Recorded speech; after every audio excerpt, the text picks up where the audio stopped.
Ay mga lods, kumusta kayo dyan? Si Poging Kalbo nga pala naghahanap ng makakainan.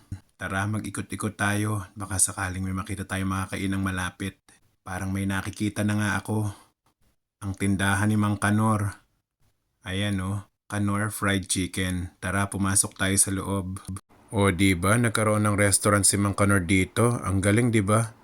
Nagtingin nga pala ako sa counter ko ano mga order ko. Pumila ako nun pala self-service ang order. Di ba napaka-high-tech na kayon. So ayan dyan nga pala ako namili. And after ko makapamili, nagbayad ako cash yung pinili ko. At ayan na, lalabas na yung aking order. Yung resibo lang pala.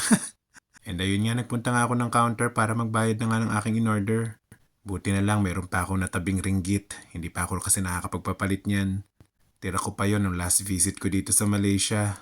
Habang iniintay nga ang order, kumakalam ng sikmura ni Poging Kalbo dyan.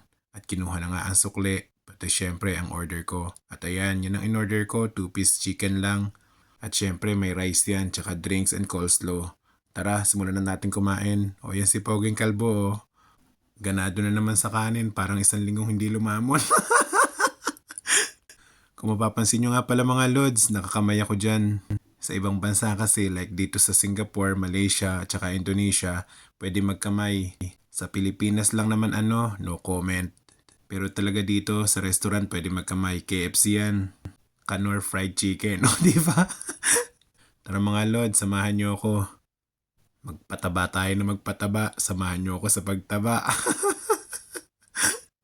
Ganado si Poging Kalbo, parang walang bukas ah. So yun lang mga lods, maraming salamat sa panonood. God bless.